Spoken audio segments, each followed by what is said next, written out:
Queridos hermanos, bienvenidos a Faro de Esperanza. Hoy vamos a tocar un tema que nos conecta con aquellos temas que hemos tocado semanas atrás sobre el más allá. Hoy vamos a hablar sobre la resurrección, una verdad muy importante de nuestra fe católica. Síganos para conocer los aspectos más importantes de la resurrección.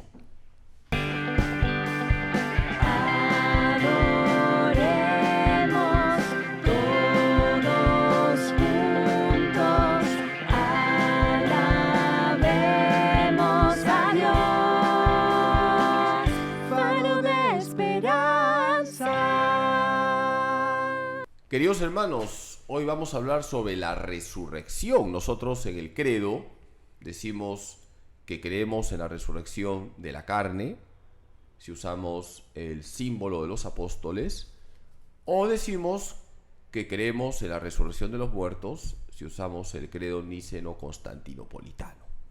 Nosotros creemos firmemente que vamos a resucitar. Lo primero que quisiera remarcar es ¿qué es la resurrección? Vamos a recordar lo que ya dijimos en los programas pasados, cuando hablamos del infierno, el purgatorio, el cielo. Cuando viene la muerte hay una separación entre el cuerpo y el alma. El alma pervive porque es espiritual. El alma puede ir al cielo si está totalmente limpia, al purgatorio si está parcialmente limpia, o al infierno si está totalmente sucia por el pecado mortal, ya que la persona no quiso arrepentirse. Pero ese no es el estado definitivo de la persona humana. Más aún, la persona humana es unidad de cuerpo y alma. La resurrección consiste en la reunión entre el cuerpo y el alma, de tal manera que hay una reconstitución de la persona. Por eso se dice que la resurrección lleva a su plenitud a la persona humana, porque somos unidad de cuerpo y alma. De ahí la importancia de esta verdad que nosotros, los católicos, confesamos en el credo. Sí, padre, es muy interesante estos temas que hemos ido tocando. Nos faltaba que es la resurrección. Estuve revisando un poco, padre, en las escrituras, y ahí también lo menciona, lo dice claramente, ¿no? Porque a veces cuando nosotros como creyentes, como católicos, damos alguna información como la iglesia, siempre nos refutan, pero ¿dónde dice en la Biblia? Bueno, sí, en la Biblia habla referente a este tema. Yo encontré algunas citas que quería compartirlas, padre. Una de ellas era Romanos 8:21. En esta venida final de Jesús, el universo es transfigurado, repleto de luz e inmortalizado. Ahí, por ejemplo, nos llama ya de la venida de Jesús, que usted dice, como bien dijo usted, la parusía, ¿no? Que en el juicio final se va a acontecer esto de la resurrección. Igual en Tesalonicenses, primera de Tesalonicenses 4, del 14 al 17 decía, los muertos resucitan y los vivos son transfigurados, por lo que ambos poseerán un cuerpo glorioso e inmortal, libre de toda ignominia y malestar. Padre, aquí yo quería hacerle una pregunta, así como usted ha mencionado, y es un poco difícil de entender, al menos para mí, porque uno dice, uno se va de este mundo, deja cuerpo, se va en alma. En cambio, en la resurrección, el cuerpo y el alma se hacen uno nuevamente. Entonces, a mí un poco me cuestiona el tema de nosotros, la sepultura cristiana a veces es enterrarnos, ¿no? Otros optan por la incineración. Independientemente de la forma, padre, todo eso nuevamente se va a hacer cuerpo y se va a unir con el alma. Eso me gustaría entenderlo mejor. Buena pregunta, Mari. Fíjate que la iglesia, ya desde los padres de la iglesia, los santos teólogos que han existido en los primeros siglos, ha explicado la resurrección remarcando que todos vamos a resucitar. Repito, todos vamos a resucitar porque el poder de Dios es infinito. Decía un teólogo antiguo, Atenágoras de Atenas, que Dios tiene todo el poder para reunir nuestras partículas. Por lo tanto, ¿qué va a pasar con esa persona que se cayó al mar y un cachalote se lo comió? ¿Va a resucitar? Sí, va a resucitar. ¿Qué va a pasar con esa persona que decidió optar por una costumbre pagana, repito, pagana, no cristiana, de que echen sus cenizas al mar. ¿Va a resucitar? Sí va a resucitar, porque Dios tiene todo el poder. Dios ya hizo lo más difícil, la creación. La creación es el paso del no ser al ser. La creación es el paso de la nada al ser. Dios ya hizo lo más difícil, crear. Para Dios es más fácil, como decimos aquí en el Perú, papayita, resucitarnos. Sí, Padre Carlos, tema como para cerrar, ¿no? Lo de las postrimerías, que es interesantísimo. Yo quería hacer referencia al apóstol Pablo, cuando él hace mención de que en la obra de la redención nosotros seguimos a la cabeza, que es Cristo, para completar como cuerpo de su iglesia, ¿no? Y Cristo muere en la cruz y Cristo resucita. Por lo tanto, el cuerpo de Cristo, que es la iglesia, también en algún momento todos nosotros vamos a resucitar. Eso es un poco lo que quería ahondar desde esa visión, ¿no? Porque también se encuentra en las Escrituras esto y en la teología de Pablo. Cuéntenos un poquito más de eso. Agradezco tu intervención, Adrián, porque tú has señalado algo muy importante. La resurrección de los muertos o la resurrección de la carne tiene como fundamento la resurrección de Cristo. Y el texto bíblico, a mi parecer, más importante para hablar de nuestra resurrección es Primera de Corintios 15. Repito, Primera de Corintios 15. Ahí hay tres verdades muy importantes. Número uno, Cristo de verdad resucitado. Por ahí hay que empezar. San Pablo lo va a decir, si Cristo no ha resucitado, vana es nuestra fe, vana nuestra predicación. Primer punto, Cristo ha resucitado. Segundo punto, la resurrección de Cristo es primicia de nuestra resurrección, es decir, Cristo es el primero, luego vamos a resucitar nosotros. Cristo resucitado es primicia de nuestra resurrección. Y el tercer punto, dice San Pablo en 1 Corintios 15, que vamos a resucitar con verdaderos cuerpos, pero cuerpos espirituales. Y usa la imagen de la semilla. San Pablo dice, así como se entierra la semilla y luego brota un árbol, lo mismo pasará con nosotros. Somos sepultados, pero vamos a resucitar con cuerpos espirituales, verdaderos cuerpos, pero llenos del Espíritu Santo. Ahora bien, hay que complementar 1 Corintios 15 con un texto muy importante, Juan 5, 28 al 29. Ahí Jesús dice que todos vamos a resucitar, pero unos van a resucitar para la vida, es la resurrección gloriosa, y otros para la condenación. Esto es importante. Cuando hablamos del infierno, dijimos que el infierno existe y es eterno. ¿Qué va a pasar con las almas que están en el infierno? Cuando Jesús venga por segunda vez, porque la resurrección es en la parusía, todos vamos a resucitar. Los salvados van a resucitar gloriosamente y los condenados con cuerpos de condenación. Padre, justamente ahí quería hacerle una consulta, ¿no? Nosotros cuando tocamos los otros temas de la postrimería, hablábamos que a la hora de la muerte cada uno tiene un juicio personal. Y esto de la resurrección, que se entiende que es en la parusía, como escatología final, por ahí lo vi, que es su fuerte, Padre. En el tema de la resurrección, esto va a suceder en el juicio final. O sea, si bien nosotros al morir vamos a pasar por un juicio personal, en el juicio final entiendo yo, por lo que usted también está explicando, que incluso las almas que han sido condenadas en primera instancia también resucitan en cuerpo y alma, ¿no? Pero en cuerpo de condenación, Juan 5, 28 al 29. Y también en el Antiguo Testamento hay una cita, Daniel 12:2, donde se habla de resurrección para la vida y resurrección para el oprobio. Entendíamos entonces con esto que el purgatorio desaparecería. Exactamente, el purgatorio desaparece. Recordemos un poquito el panorama del más allá, algo ya hemos dicho en los programas anteriores. Viene la muerte, hay separación entre el cuerpo y el alma puede ir o al purgatorio si está parcialmente limpia, o al cielo si está totalmente limpia, o al infierno si el alma está totalmente sucia por el pecado mortal. Y repito, ya parezco disco rayado, la persona rechazó la infinita misericordia de Dios. Por lo tanto, hasta aquí tenemos lo que se llama el alma separada del cuerpo. Pero Jesús va a venir por segunda vez, es lo que se llama la parusía. Cuando Jesús venga por segunda vez, nosotros estamos esperando la parucía, decimos, Maranatá, ven Señor. ¿Qué va a pasar? Todos van a resucitar, los salvados con cuerpo glorioso, los condenados con cuerpo de condenación. Desaparece el purgatorio, lo que tú has mencionado es correcto. También se dará la transformación del mundo.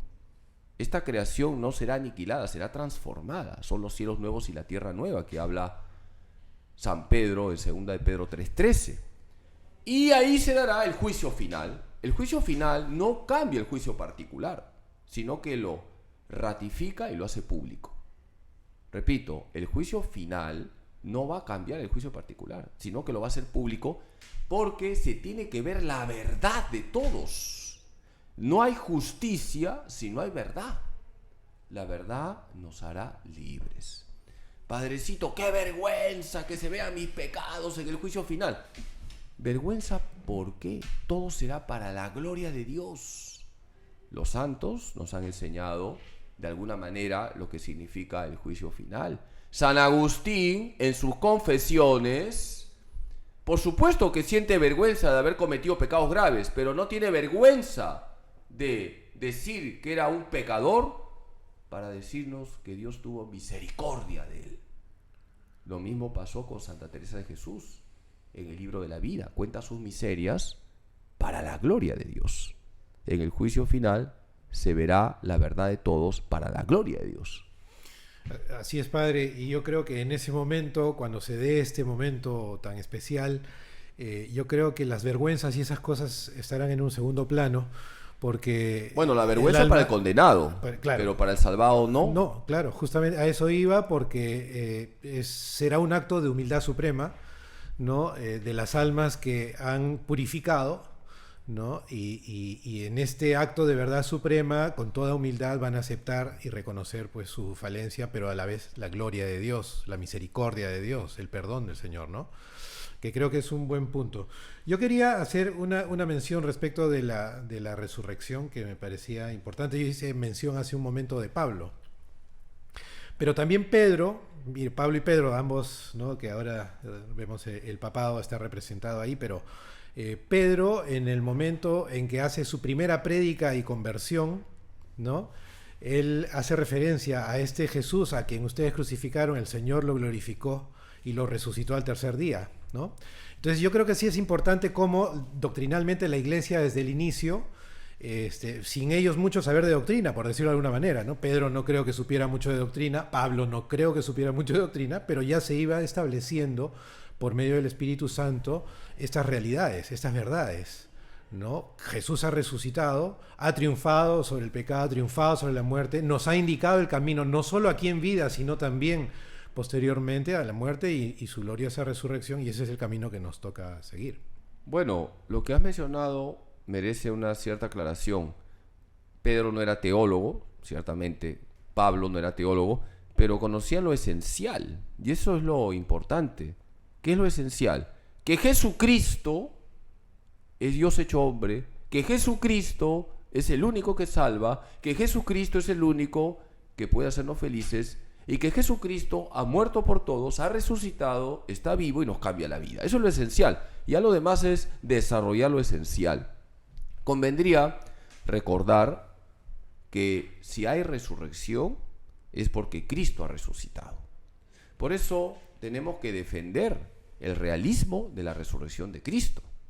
Y cuando algunos preguntan ¿cómo vamos a resucitar? La Iglesia, y lo dice el Catecismo, nos invita a contemplar la resurrección de Cristo. ¿Cómo vamos a resucitar? Como Cristo resucitó. ¿Cómo resucitó Cristo? Con su mismo cuerpo, pero transformado. Es decir, vamos a resucitar con nuestro propio cuerpo, pero transformado. Cristo resucitó con su mismo cuerpo, por eso el sepulcro está vacío. Pero también Cristo resucitó con su cuerpo transformado, por eso los discípulos de Maús no le reconocen. Y por eso también las huellas de la cruz. Las huellas de la cruz, ¿no? Las llagas en las manos y en el costado de Cristo, ¿no? Sí, bueno, Mari, perdón, te está... Sí, no, padre, con respecto al juicio final, lo que usted mencionaba, ¿no? Estará presente toda la humanidad, entiendo desde Adán y Eva, toda la creación estará ahí presente para el juicio final. Estaba leyendo unos textos de San Bernardo que él decía será la vergüenza universal, porque pues quedará al descubierto todos los corazones de las personas, todas las conciencias serán expuestas, ¿no? Y como usted mencionaba, muchos por ahí a veces sienten esa vergüenza de irse a confesar por haber cometido algún pecado, pero en esta ocasión será revelado todo lo que hemos hecho y por lo cual seremos juzgados, ¿no? Y también lo bueno, y también las veces que has pedido perdón, y también las veces que has llorado tus pecados, y también las veces que has reparado. Entonces no solamente es lo malo, es la verdad de toda la persona, y repito, todo para la gloria de Dios.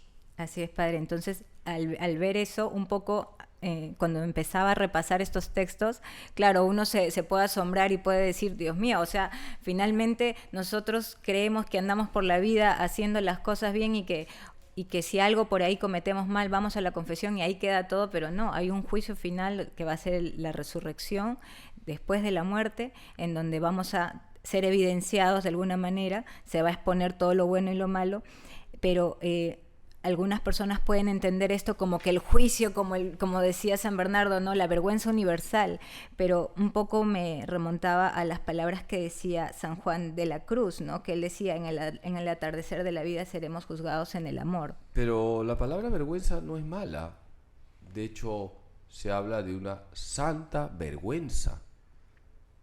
También está el sinvergüenza. Pero la santa vergüenza nos hace bien, nos purifica. Esa santa vergüenza nos lleva a tomar conciencia que hemos ofendido a Dios, que a pesar de que el Señor nos ha dado tantas gracias, las hemos desperdiciado. Nos hace bien la santa vergüenza. Y creo que uno de los problemas del mundo actual es que no tenemos la santa vergüenza. Por eso está este desfile del orgullo gay. Ahí no hay vergüenza. Ahí hay gente sin vergüenza que están exaltando el pecado. La santa vergüenza me lleva a reconocer mi pecado, la gravedad del pecado, a llorar mis pecados y a reparar. Es como esto del juicio final, creo que más va a resaltar esa misericordia que tiene Dios con cada uno de nosotros, porque en este juicio que le haga de manera individual a cada uno, uno va a poder de repente en ese momento ver que alguien pudo cometer o más o menos pecados que uno, todos los actos que cada uno ha cometido. Sin embargo, la misericordia de Dios ha abrazado a cada uno de nosotros y quiénes son los que finalmente logren la salvación, ¿no? Mira, tiene que estar claro que el que se ha condenado está bien condenado, porque no le faltaron todas las gracias para irse al cielo. Esto tiene que estar recontra claro. En el juicio final, usando una expresión coloquial, no habrá lugar para el piteo. Dios es infinitamente justo, por supuesto, también infinitamente misericordioso, pero el condenado está bien condenado, porque no quiso pedir perdón, vivió, se gozó en su pecado grave, y Dios, que es amor, respetó esa decisión. Vamos a hacer una pausa y volvemos. Alabemos a Dios, faro de esperanza. Hola de nuevo, estamos por aquí con este tema tan apasionante como es la resurrección. Muchos pensamos que cuando una persona muere, pues se va al cielo o al infierno, en su proceso al purgatorio en algunos casos, pero quizá no reparamos tanto en esto, ¿no? En la resurrección todos vamos a resucitar. Jesús fue el primero que resucitó y nosotros vamos a resucitar también, como dice Padre Carlos, con un cuerpo glorioso o con un cuerpo de corrupción, ¿no? Según cómo fue nuestra vida. De condenación, porque de condenación. Los cuerpos resucitados ya no se corrompen. ¿No ves que es la reconstitución de la persona llegando a un estado definitivo? Perfecto. Sí, padre, esto es importante. Yo quería hacer referencia a algo que se me queda siempre cuando rezamos el credo, ¿no? Y es una pregunta, cuando dice Jesús descendió a los infiernos, al tercer día resucitó, ahí está la resurrección, pero descendió a los infiernos. ¿Por qué descendió a los infiernos, Padre? ¿Y qué pasaba con las almas que todavía no habían sido beneficiadas con la redención, la resurrección, la triunfante, la gloriosa resurrección de Cristo? ¿Qué pasaba? Agradezco tu pregunta porque muchas personas se cuestionan y dicen, Padrecito, ¿Jesús se fue al infierno? No. Jesús descendió a los infiernos, con ese al final. Esto es muy importante. El infierno es la condenación eterna. Los infiernos, con ese al final, es el mundo de los muertos. En el Antiguo Testamento se llama Sheol, palabra hebrea, en griego Hades. ¿Qué son los infiernos? Es el mundo de los muertos. En el Antiguo Testamento, cuando alguien moría, se decía que su alma o su espíritu se iba al Sheol. Por lo tanto, cuando decimos que Jesús descendió a los infiernos, estamos diciendo en primer lugar que Jesús de verdad murió. Hay una separación entre el cuerpo y el alma de Jesús. Su alma va al mundo de los muertos para rescatar a los justos que estaban esperando la venida del Mesías. Esto está en la Biblia. Eso era lo que quería. Primera de Pedro 3:18, Primera de Pedro 4:6, si la memoria no me falla. Son textos que hablan de que Jesús entra al mundo de los muertos para inyectar la salvación. No estamos hablando de un purgatorio, pero sí estamos hablando de un estadio tipo un limbo, ¿podría ser? Podríamos decir, usando ya las categorías de la doctrina de la Iglesia, que los justos del Antiguo Testamento estaban como en un purgatorio porque todavía no veían a Dios, pero cuando Jesús descendió al Sheol, descendió a los infiernos, se llevó las almas de los justos al cielo. Las almas de los justos. Porque, y esto es muy importante, la resurrección universal se dará con la parucía del Señor. No nos olvidemos que la Virgen María es la única en el cielo que no está esperando la resurrección de la carne. Los santos están en el cielo con sus almas. En el cielo tenemos a Cristo resucitado, la Virgen gloriosa con todo su ser, y los santos con sus almas, viendo a Dios, son felices, pero van a ser más felices cuando se dé la parucía, cuando se dé la resurrección universal. De ahí la importancia de la resurrección universal, llamada también resurrección de la carne o resurrección de los muertos. Padre, y para cerrar esta idea, me viene mucho a la mente esta frase, ¿no? La triunfante resurrección de Cristo. Ese triunfo es justamente lo que usted mencionó ahora un poco de pasadita, pero que quería hacer hincapié, llevar a todas las almas que habían estado esperando por todos los, o sea, hasta el momento de la redención, esperando por la venida de Cristo.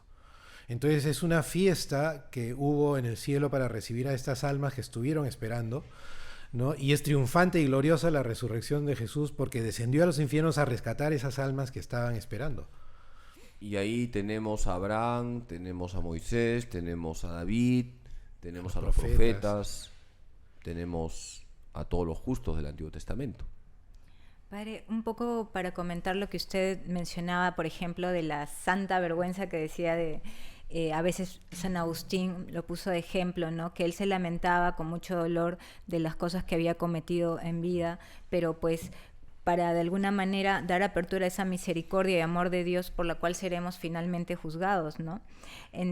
Yo veo que en muchos de los santos ese anhelo de la muerte, o sea, no es, o sea, lo digo como para un poco reflexionar sobre ello, ¿no? Y no pensar en el momento de la muerte, en el momento de lo que vengan las postrimerías, que esto va a ser escenarios de repente o vergonzosos o quedarnos con la parte fea o nos vamos a condenar o vamos a estar en el purgatorio o finalmente en la segunda venida pues tendremos un juicio bastante abierto, ¿no? Con todas las personas con las cuales al final se determine cuál va a ser nuestro paradero final, sino que veamos desde en vida, o sea, el tema de cómo conducirnos estando en vida. Los santos, yo veo muchas reflexiones de ellos en donde ellos anhelan la muerte de una manera en donde es el encuentro finalmente con Dios, ¿no? Con el amor de Dios, con la misericordia que Dios derramará sobre nosotros y derrama ya sobre nosotros. Entonces, es una invitación también a nosotros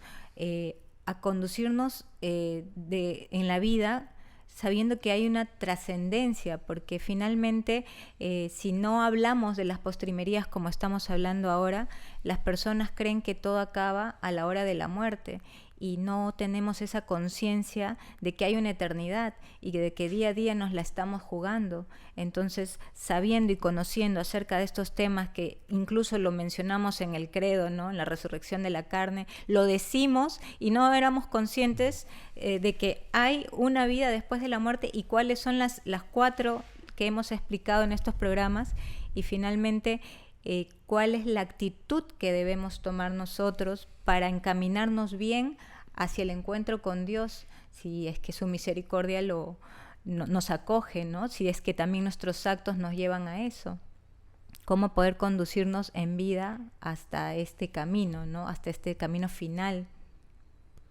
Bueno, quisiera tocar un tema que tiene que ver con tu comentario, y es que debemos ser conscientes de lo que decimos. Por ejemplo, en el credo decimos resurrección de la carne, decimos resurrección de los muertos. Como has mencionado, muchas veces tenemos una visión chata de la realidad, no trascendemos, porque no meditamos lo que decimos. Resurrección de la carne, de esta carne. Porque es un dogma de fe que vamos a resucitar con nuestros cuerpos, sí. Y recuerdo lo que ya he dicho. Cómo resucitó Jesús con su mismo cuerpo pero transformado. Lo mismo va a pasar con nosotros. Es un dogma de fe, está en el Cuarto Concilio de Letrán, 1215. Vamos a resucitar con nuestro cuerpo, no otro cuerpo, pero transformado. Y esto es un misterio. Padrecito, cuando resucite, la peca que tengo aquí va a aparecer, no lo sé. Padrecito, cuando resucite, ahorita soy gordito, luego ya no voy a ser gordito. Yo no sé si la resurrección hará contigo liposucción. Lo que sabemos es dogma de fe que vamos a resucitar con este cuerpo que tenemos, pero transformado. En Filipenses 3:21, San Pablo dice que Jesús transformará este cuerpo decadente en un cuerpo glorioso como el suyo. Nosotros aspiramos a la resurrección gloriosa, porque también hay resurrección de condenación. ¿Pero a qué voy? Cuando uno dice resurrección de la carne, hay unas virtudes que ahí están dentro de esa expresión y que tenemos que vivirlas. La castidad y el pudor. Yo no puedo hacer lo que me da la gana con mi cuerpo. Yo no puedo hacer lo que me da la gana con mi sexualidad. Mi cuerpo no es objeto de exhibición. Tengo que cuidar también la forma de vestir. Cuando yo digo resurrección de la carne, estoy diciendo que mi carne, mi cuerpo, tiene un valor sagrado. Entonces, señalando lo que estás comentando, Mari, hay que meditar lo que rezamos, lo que decimos.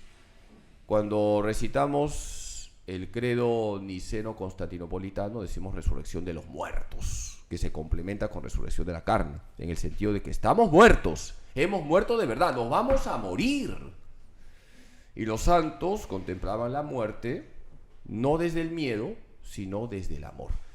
Se relata que cuando Santa Teresita ya iba a morir, lo último que dijo, mirando el crucifijo, fue: Jesús, os amo. Así tenemos que morir, porque lo que mueve la vida de un cristiano es el amor, no el miedo. Yo, sí, padre, justo me viene así de golpe a la mente. San Francisco la llamaba la hermana muerte, ¿no?